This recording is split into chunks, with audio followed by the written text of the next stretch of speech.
If you are a young adult, you have almost certainly seen the movie Remember the Titans and have loved it. But you might remember the scene in the locker room when Coach Denzel Washington, or whatever his name is in real life, tells his players to play like men and not be sissies. Now, if you haven't seen the movie or don't remember it, you might have heard talk of that kind. You're a man, so act like it. Or you're a woman, so act like it. Our generation, and the one after us especially, is starting to question such black and white notions of sex and gender, though. Sometimes the church stands as the biggest opponent to questioning and explanation in this regard. And so here we are. Welcome back to Unfolding Wings, your favorite podcast to faithfully and safely ask questions about relevant life issues so that you can hear God's voice speaking to you and come to your own faithful conclusions to help you unfold your wings. It's hosted by me, the Holy Pastor of Charlton City UMC, and our young adult co-hosts, Kayla and Diego. Say hi, Kayla. Hello. All right. And as always, we might remind you that our job here isn't to tell you what the church believes or even what we believe necessarily, but to give our listeners a space to hear their own questions affirmed and an opportunity to unfold those wings and grow. Now, before we dig in today, I just want to say, first of all, we might not have Diego with us for a few months, for a long time, probably, because he is now a doctor resident, and that apparently is crazy living. And he's getting married. So, amen, hallelujah. But that also means less time for us. And we apologize for the time that we have taken off. Although, no, we don't apologize. We took a number of months off so that I could have sabbatical, and that's not something I'm about to apologize for. Now, we're coming back to a conversation that we accidentally started in episode 14 on whether women can be church leaders. So we're not talking about that today, but in that conversation, we acknowledge that sometimes the church is slow to affirm women as leaders. Sometimes it is slow to affirm the identity of the persons that God creates. And it's not just the church, but too often the church is simply reflecting the wider society. So here we are needing to have this conversation. And Kayla was the one who brought it up in episode 14. I already know what she's going to say in answer to this question, but I'm going to ask it anyway so she can be embarrassed. But do you remember, Kayla, what you said in episode 14 about gender and sex and why you said it? So, sadly, I don't remember exactly what I said because it was months ago. But whatever it was, I stand by it. So that's the most important part. Yeah, absolutely. No flip-flopping here. Um, but yeah, whatever it was profound. I remember thinking we absolutely need to come back to it. And neither of us realized that we didn't remember what Kayla had said until right before we started recording this episode. But if I try to recreate the statement, I think it was something like uh, that there's a double standard that women have as they're being raised. On one hand, it's that shoot for the moon, you're equal to men and so forth. You can be equal, but on the other hand, it's kind of keep your eyes down. Don't be yourself. Don't dress the way that you want. Don't express yourself because then you're going to be looked down upon and so forth. And it creates this kind of issue of understanding one's sex. Um, and maybe it wasn't that, but I'm going to go with it for now. And does that sound right? Sound like something you might have said? Yeah, definitely. I mean, my other thing was we're great multitaskers as opposed to men. No hate on men. It's literally scientifically proven that women are better multitaskers. So, It is. Now I'm going to come back to that, sort of, not actually, but just the masculine and feminine thing, and whether it's women who are better multitaskers or people who are more feminine that are better multitaskers. Because let me tell you, my wife, horrible at multitasking. I am much better, and I relate more to femininity than she does most of the time. She fixes everything in our house. She's the masculine one when it comes to that. But we'll talk about that. What is gender and what is sex and how are they related? Now, I was going to say we have an elder here with us to represent the older generation, but we don't. We were planning on it, but in the months off that we took, I totally forgot to invite someone. Um, we still don't want to put words in elders' mouths, but I encourage us, hopefully, to take this conversation as an opportunity to reflect. If you're an elder person, this is an opportunity to reflect on how you view gender and sex without potentially hurting someone's feelings. And if you're a younger person, this is perhaps an opportunity to pass along um, this podcast to someone who is older and that doesn't understand you without potentially having your feelings hurt. That's really what this podcast is part of what we're about anyway, is making sure you have conversations without anyone's feelings getting hurt. Now, young adult listeners who watched wrestling growing up might remember Razor Ramon. He was supposed to be the stereotype of machismo. I believe he was also supposed to be, or maybe actually was, Italian. Now, wrestling, of course, plays upon stereotypes for the sake of theater, but it's important to remember that wrestling does not create the stereotypes. They are already there. And so that stereotype that Italian people are machismo and such is part of the stereotype about their culture. And Kayla is one of the perhaps perfect person to tell us about Latin American culture and how sex and gender are viewed in that culture. So, anything you want to share with us about that?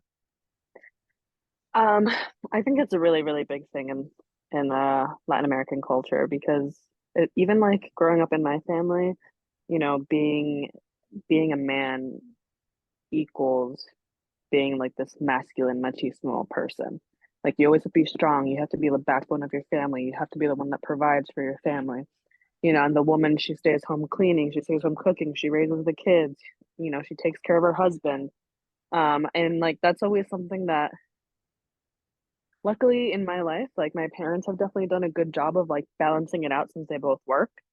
Um, but my mom is still the one that she comes home, she cleans, she cooks, and then, I think like my dad knows how to make my mom happy. So luckily he also will come home and clean and he'll be like, happy wife, happy life. So, but it's very prevalent in my culture and it is sad because I also think it trickles into like, when you talk about not just like gender identity and sexual orientation, but just like it encompasses all of it because the second that you change anything that isn't um what is it, what's that word? I have Anyway, no idea. anytime that you like are different from what is the norm, people like look down at you like you're some kind of failure, especially I think especially for men. If you're like any sort of feminine and show your feelings and you cry, like all of a sudden you're not like manly enough. You gotta like toughen up. And because I've never seen my dad cry. That was always something I asked my dad. I was like, Dad, I've never seen you cry. And he's just like, well, you won't. And now in his older age that he's changed so much, I have seen my dad cry. And it's like it almost like helps me because then I'm like, I can deal with my emotions now in a healthy way and not feel ashamed of crying. Because I feel these emotions, as opposed to growing up, I was like, okay, well, if my own dad doesn't cry, then I can't cry. I gotta be tough because that's what I'm used to. That's what I'm seeing. And then it almost made me be upset when I saw other people cry because then I think that they're being weak, and I don't want to associate with weakness.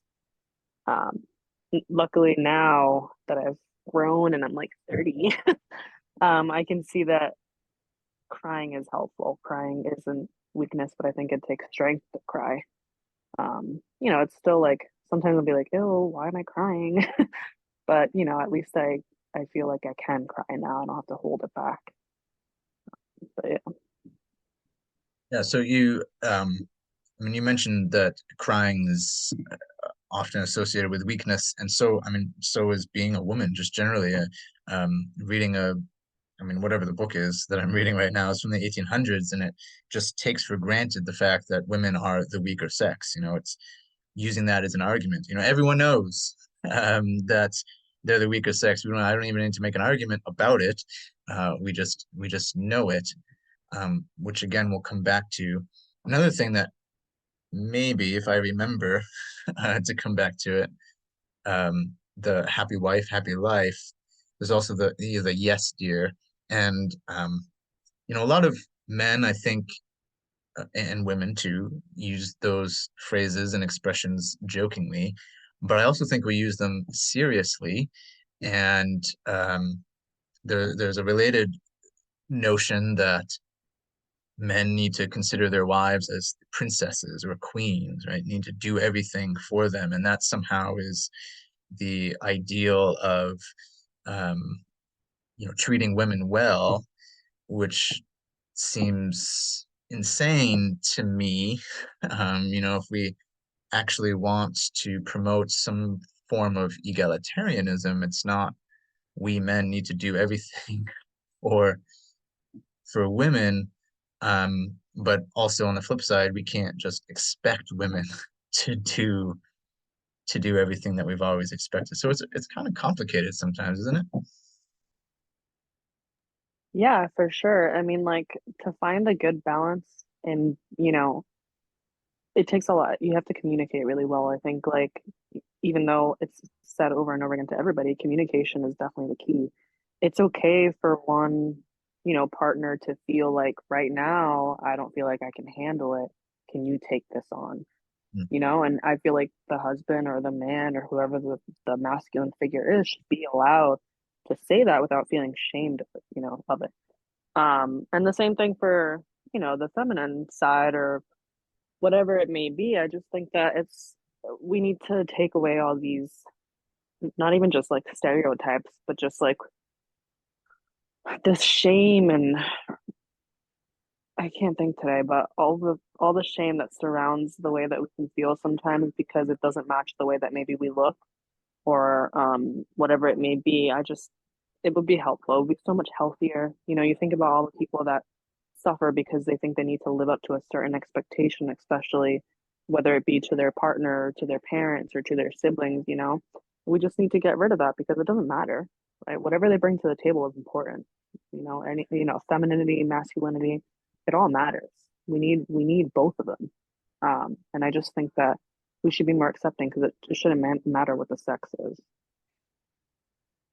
And that's interesting. I wonder too, communication with our spouses, our loved ones about our sex identity and gender identity and what we can handle and what we need and all that is important. I think communication with just strangers is important too. I mean, we a lot of people now use pronouns, and I've heard a lot of prominent Christians say, "Well, you're more than a pronoun," and that's true.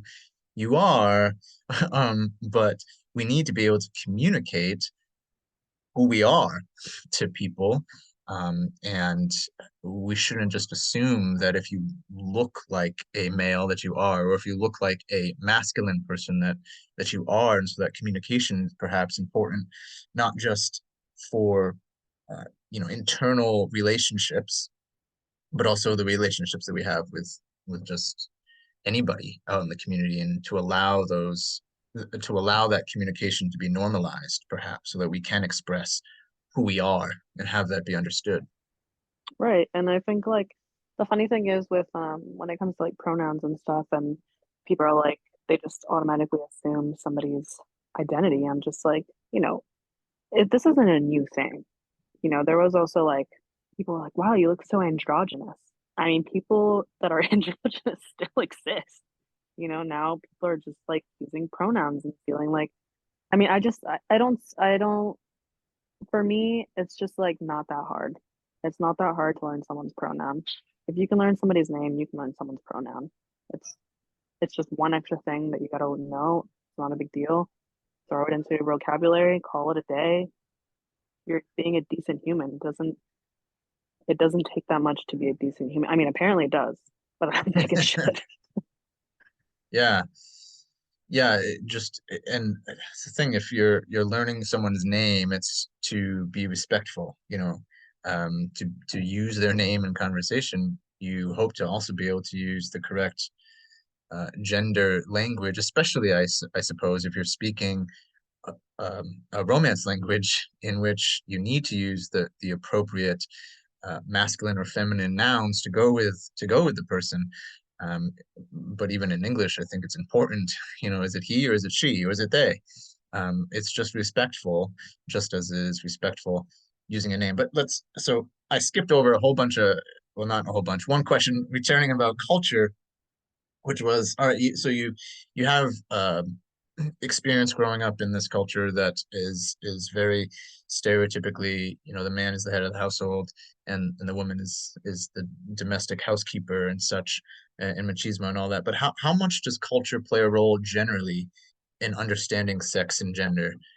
And does it matter? I mean, is there a right way to understand sex and gender that some cultures get more right? Or are sex and gender just among those things that we need to accept culture will define and there's no right or wrong way? That's really hard to answer because I'm coming from a place where I'm in a safe place in my culture. My culture, it is within my family, but my family is also separate. It's a separate entity, right? It's not just my culture, but there are places, the different places in the world, different places in the country that the culture is, your whole life is defined by your culture. And I have no hate against that. I There's nothing that, that I could say negatively about that. It's just that there are people that are suffering, within certain cultures because they cannot express it the way that they feel. Because I mean, in some places you're killed. You're killed for feeling a certain way or not doing things a certain way. And that breaks my heart because luckily in some places here, even though it's, I don't know, like we're, you know, on the line, I guess, going back and forth between what's acceptable, what's not. I do think that culture does play a big part and it can define a huge part in, gender identity and whatever else. But I don't think that it has to be the end all be all. I think that we can introduce this into certain cultures. If the some, I mean, look at the Latino culture.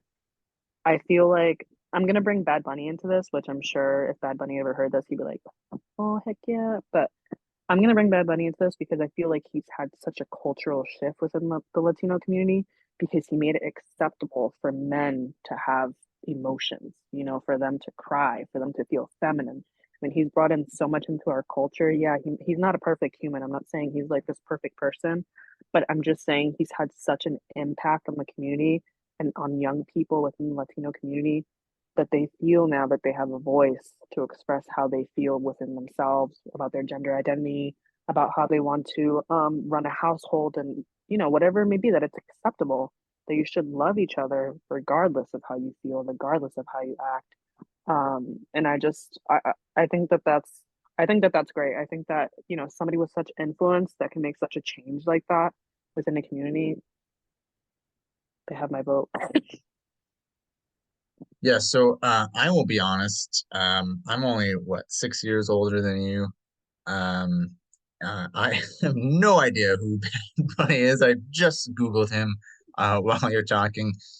He looks cool. Apparently, he is a Puerto Rican rapper. Is there anything more that you can say about him so that others who are as ignorant as I am might get the context of what you're saying? I mean, he's also a huge artist that made the jump from Latin. I mean, he hasn't even changed. He has not switched languages.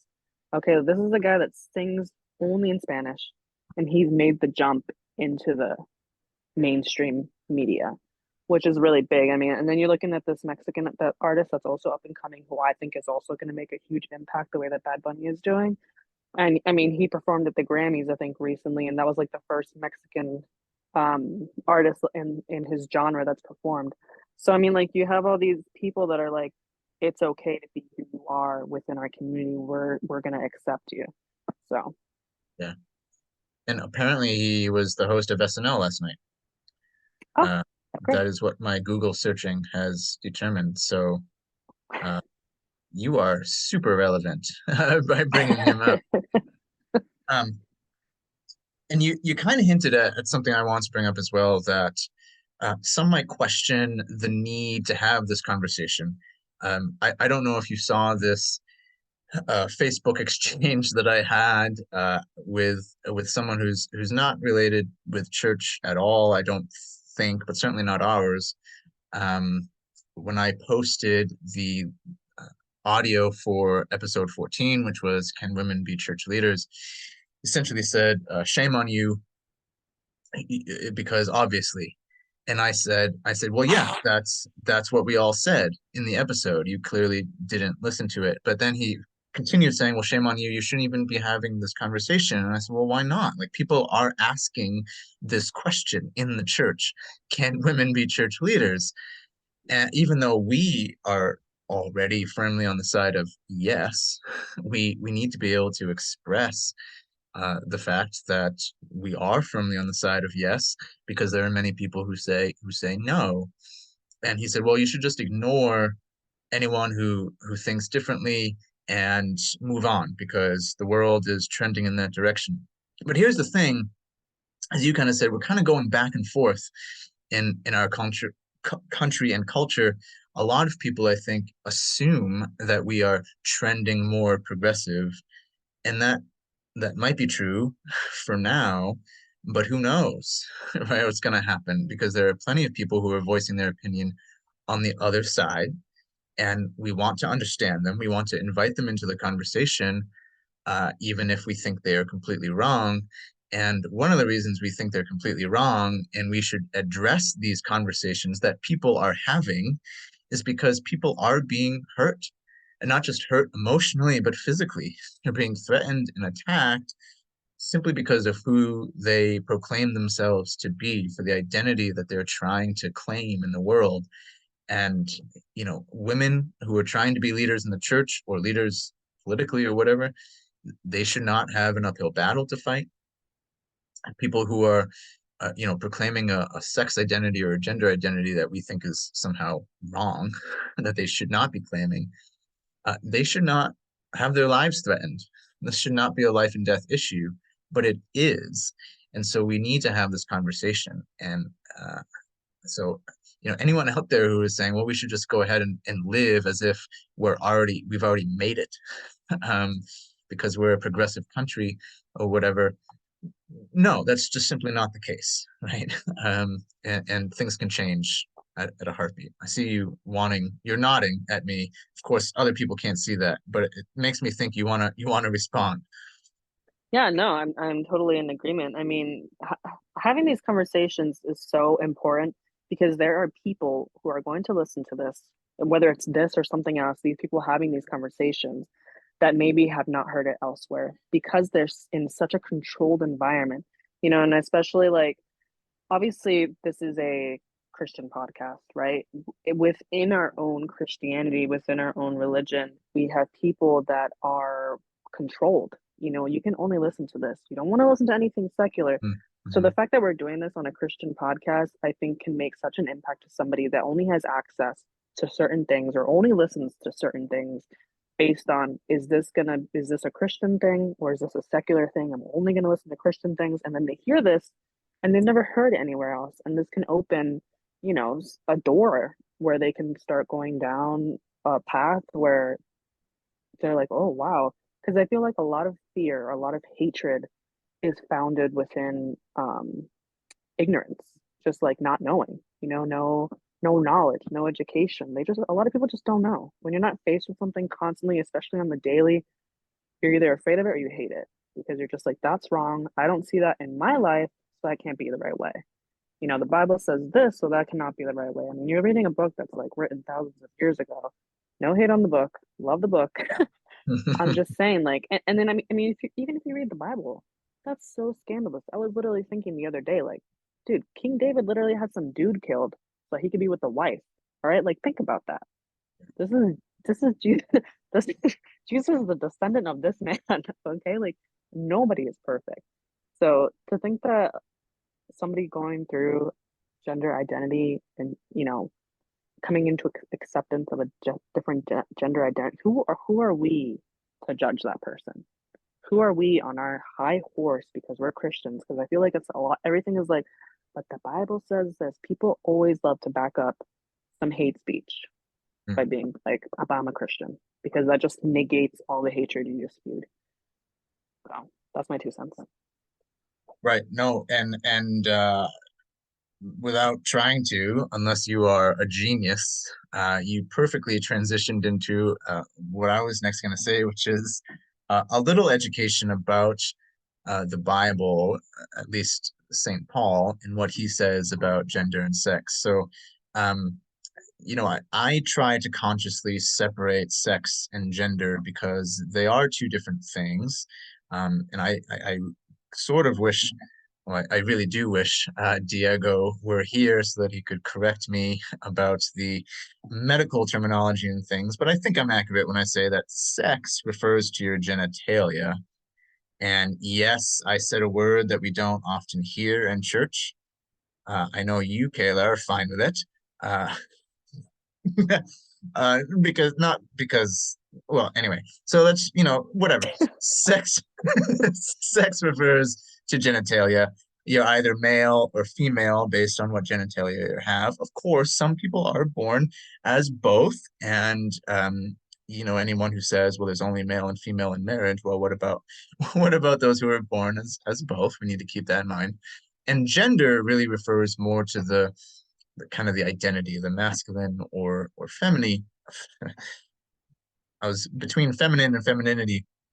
So masculine or feminine. Now, for a long time, we assumed and assigned masculinity to men and femininity to women, but that's not necessary.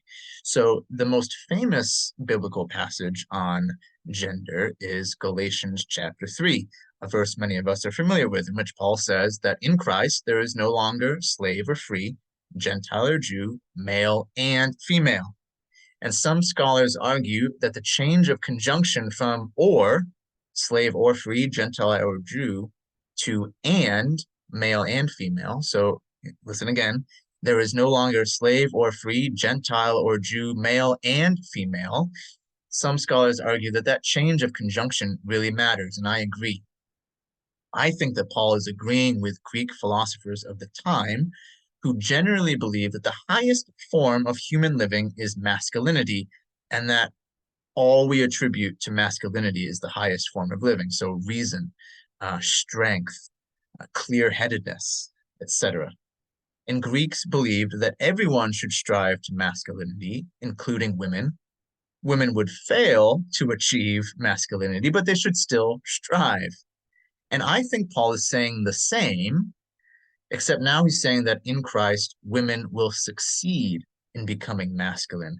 No longer will there be male and female. Now, that's clearly impossible if he's talking about sex, but they didn't have words for masculine and feminine. So, restated, I think he's saying there will no longer be masculine and feminine because all will be masculine. In Christ, all will achieve the highest form of human living. Paul could be saying that women should be masculine, and that would turn into reality by faith in Christ. And I promise that I am not stretching the Bible here. A lot of scholars say this. I think my favorite book on the subject is by Beverly Gaventa. It's called Our Mother, Paul. So she'll point you to the serious scholarly evidence. Either way, though, there's biblical reason, as well as our own experience, to say that women can be masculine, as we talked about earlier. Now, whether Paul and the Greeks are right that masculinity is the highest ideal of human living, or whether they were wrong, we can, of course, add that men can be feminine and can be perfectly happy and joyful as feminine men. As I said earlier, I am one of those, and hopefully there's nothing wrong with me. I mean, there might be. I don't know. But what do we think? Must men be masculine and must women be feminine, or should everyone be masculine, or what's going on? No, I think that both is important though. I think you can be both, honestly, because I feel like everybody should be in touch with their emotions, which we associate with femininity. And then, to get through life, you have to be strong, which we associate with masculinity. I mean, you can be a woman and you can be strong. You can be a woman and you can be in touch with your emotions. You can be a man, be in touch with your emotions. You can be, strong. I mean, like it doesn't, I think that both being masculine, feminine, you can have both. I don't think that, and sometimes there's people that are just like one way or just the other, which is fine too. I think just finding a person also to balance you out, if that's what you want, then that works too. I don't think that there's a certain way. There's no like rule book. It's just like you have to be this way. You have to be this way. You know, people bring such important things to the table, and I feel like it's just important to have it all. I mean, like I have my friends that are, some of them are very emotional, some of them are very feminine. The sex doesn't matter. The gender identity that they associate with does not matter, because at the end of the day, it's just the essence, right, of person that really is what you're getting, and that's what I find most important. Yeah, agreed. And the balancing out is important again, whether we're talking about a marital relationship or a friendship, as we talked about in previous episodes, that just because you're married doesn't mean you shouldn't have friends. In fact, it's probably just as, if not more important, to have friends if you're married. Um, Hear a sigh in my voice as I say that. Oh, marriage. No, I love my wife. My marriage is great. Um, but you already said that the kind of the traditional gender roles or the sex roles really don't necessarily or shouldn't necessarily have meaning for us today. What's important is that we work with each other and we find someone to balance things out. So, if I am somewhat feminine and can't fix anything. If I want to own a home, it's important for me to have someone in the relationship who is a little bit more masculine and can fix stuff. So we're not paying out the wazoo for That's plumbers and all that. that's so true. I was gonna say, like, with me and Nate, we both have very feminine aspects about each other. And I one of the things is I hate doing the dishes. I will gag if I have to touch dirty dishwater. But Nate, that's like his little therapeutic time. But me, we get anything in the, we get any furniture or anything that has to be built, I'm all over it. I'll get it done so fast. And Nate will be like, wow, you're so fast. He's like, thank God you did that. Now I don't have to like read the manual and try to put it together myself. Because I just look at it and I'm like, I know what to do. And he's just like, wow, that's great. So I think, just balance is so important.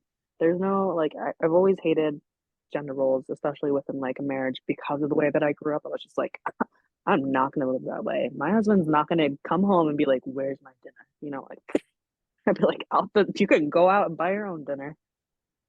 Right, exactly. Yeah. Or, you take care of the kids except for this half hour of the day where I'll see them and see how they're progressing and then I say goodbye. Um, which I think is is important.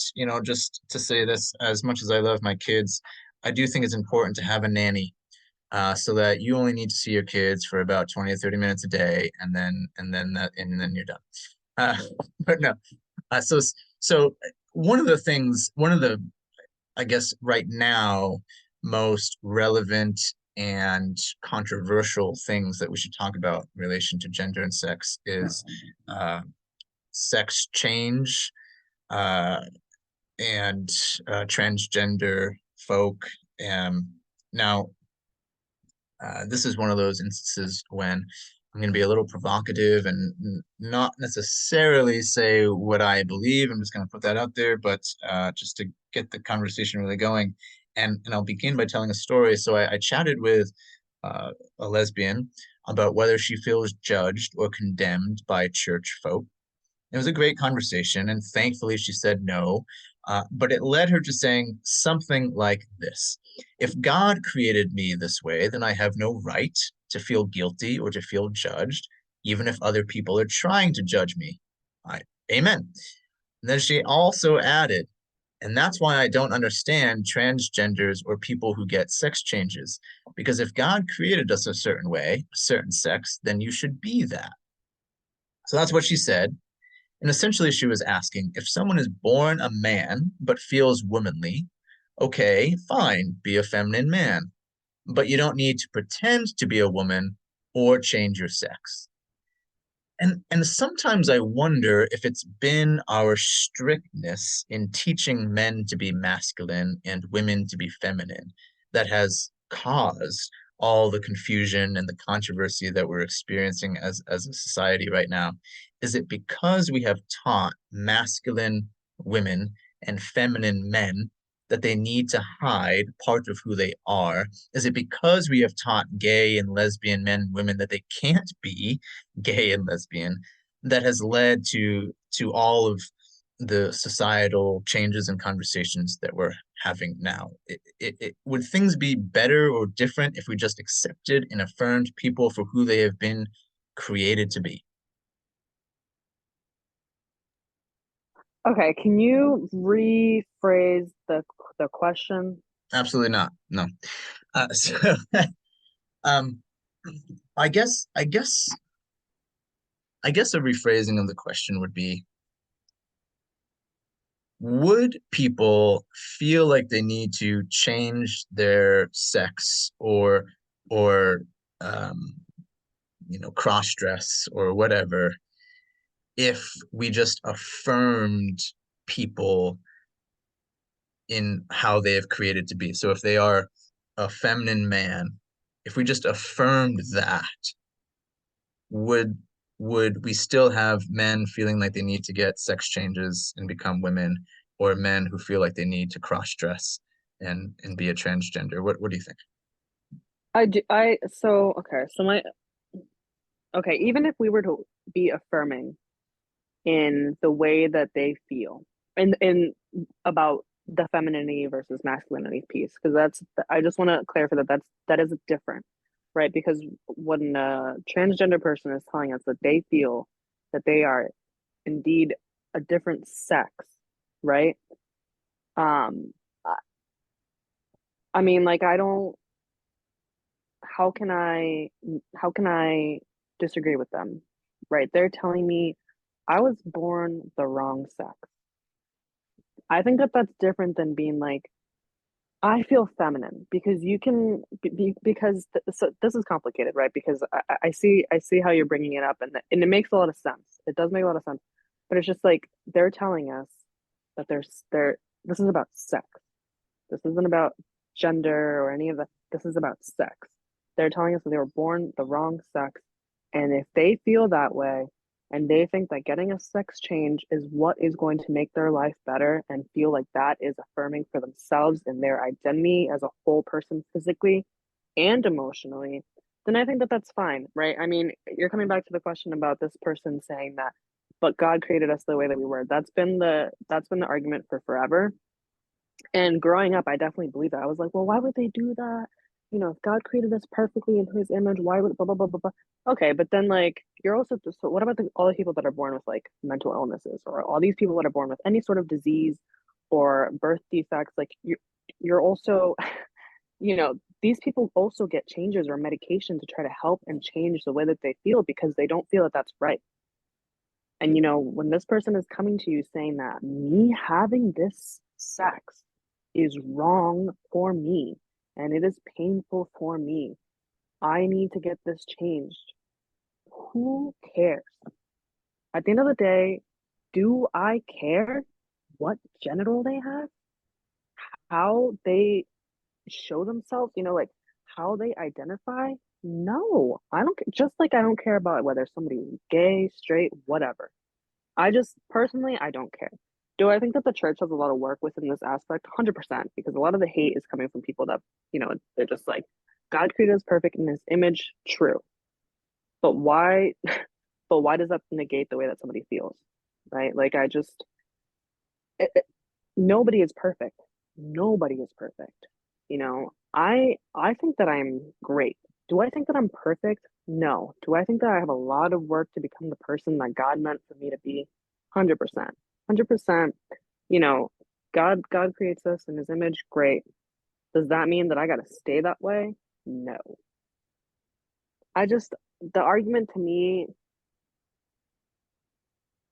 realistically, is dumb. I'm just not sitting here thinking like, oh my God, Billy's gonna get a sex change. I can't believe it. Like, it's one thing for him to identify as a man, but now he wants to get the sex change done. Like, does he know what he's doing?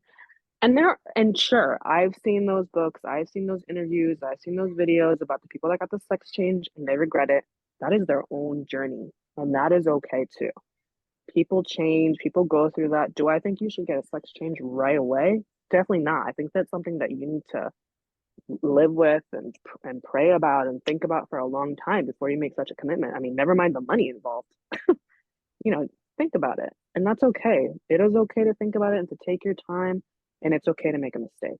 I just think we need to give a little bit more grace, a little bit more mercy of people that are going through this. It's really confusing, especially in a time when we need to find a way to balance acceptance and to balance like it's okay not to do this right away, you know, because there's people that are letting their children get sex changes way too young. I don't think people should be getting married before the age of 30.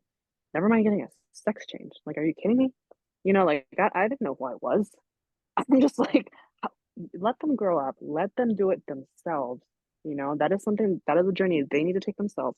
While we should support it and affirm that they feel that way, yeah, great. You don't want to shame them, but like to just throw money at it and try to fix the problem for your kid, I don't think that that's right either. But that's my personal opinion. Um, did I answer your question?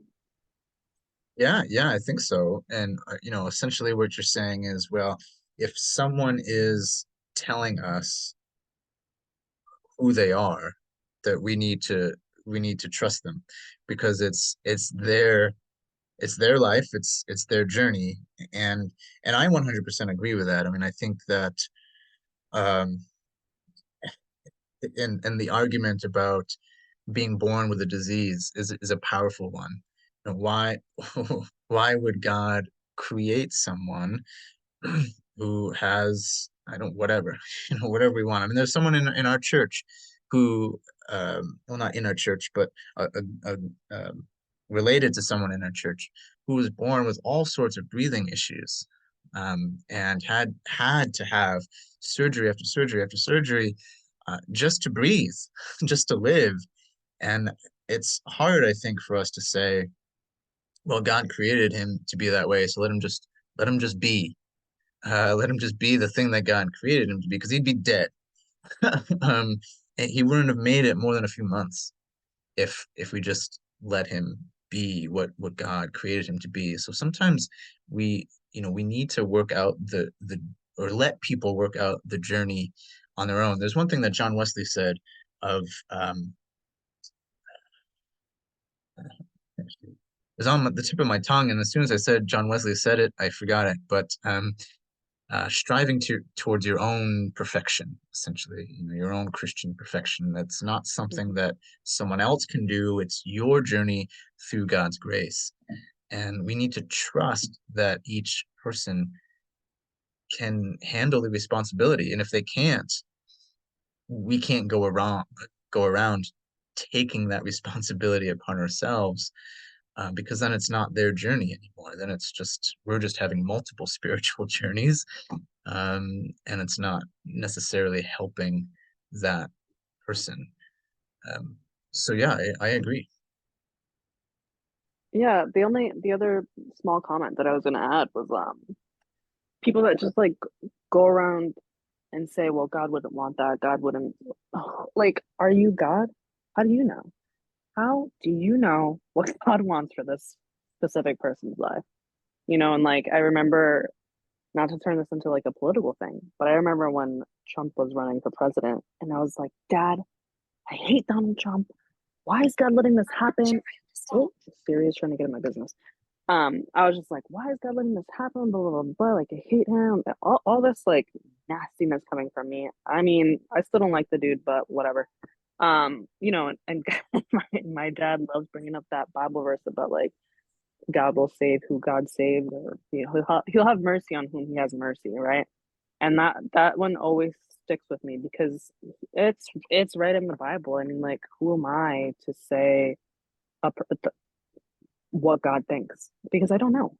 I don't know. Is Trump gonna go to heaven? Am I gonna go to heaven? We'll find out, right? Like, stay tuned. I don't know.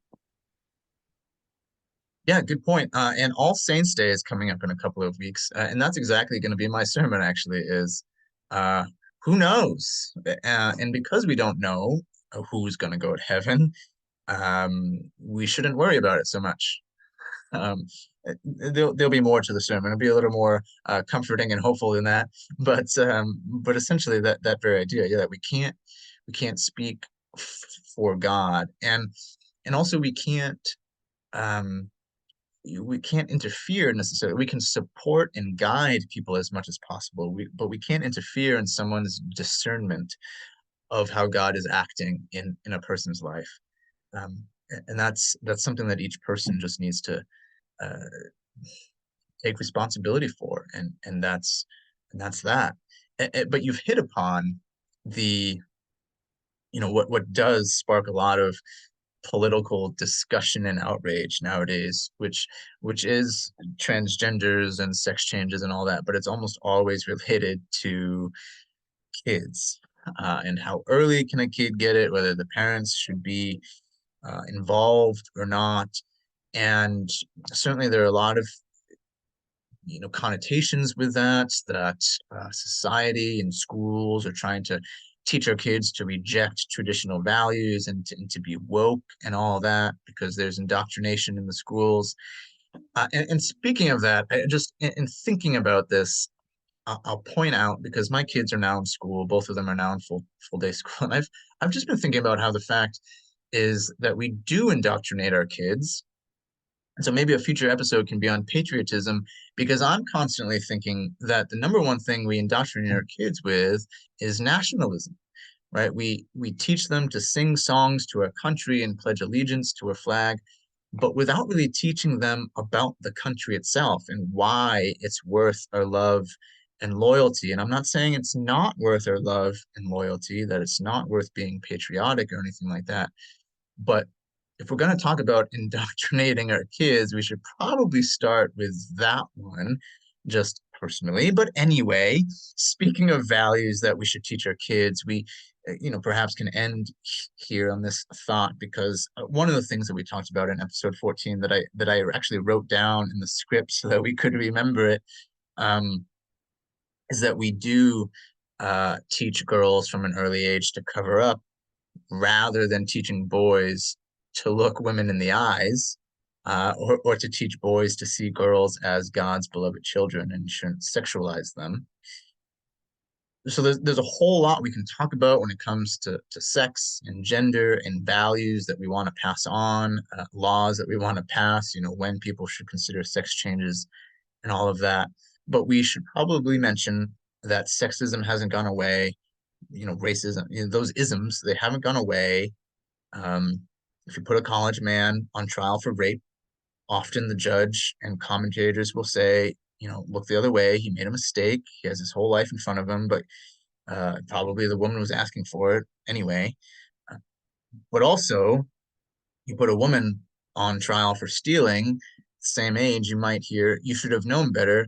You start stealing at this age and you'll turn into a criminal mastermind. And I'm not just saying these things, both of those things have really been said, and often enough that I can stereotype. So what I'm getting at really is that perhaps, whatever our theology or ideology might be on the subject of sex and gender, maybe we should just be most concerned here with reteaching ourselves and our kids about decency and fairness, how to treat other people well, how to see people, perhaps especially how to see people of the opposite sex or gender, to respect them and see them as made in God's image. There's a phrase in from Kosa, I believe.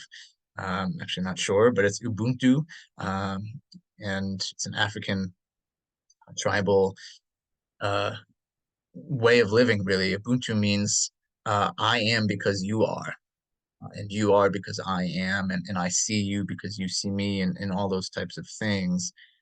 So maybe those are the kind of the values that we should be teaching our kids when it comes to sex and gender. That just Ubuntu, I see you. What do you think? I think that's a really great point. I mean, you triggered me a little bit with the whole telling girls to cover up, because that was something I heard a lot growing up, and I'm sure a lot of girls still hear that. But yeah, no, I think that that's a great way. I mean, just to be kind, just be kind, treat people the way you want to be treated. I mean, it's the golden rule for a reason. Yeah. I just, you know, I, it all starts at home. All this starts at home. Mm. Be kind to your child, teach your child to be kind. It's not that hard. Yeah, and teach them to respect other people's bodies and teach other people, adults, to respect their bodies. Hmm. Um, yeah, that's a big one. And I'll tell you, That it's is much harder than I awesome. thought it would be. Um, I don't think my parents listen to this podcast, so I think I can say this without having them call me later. But man, my oldest child, Sebastian, does not really like being hugged, and that's okay. If he's if he has any amount of the anxiety that I have, I understand. I get it. So we tried teaching his grandparents, ask him if he wants a hug. Don't force it on him. How many times my father will force it on him, and then we have a crying child because his body wasn't respected, his needs, his desires weren't respected. So yeah, it does start at home, um, Hmm. and it's hard. It's really I hard.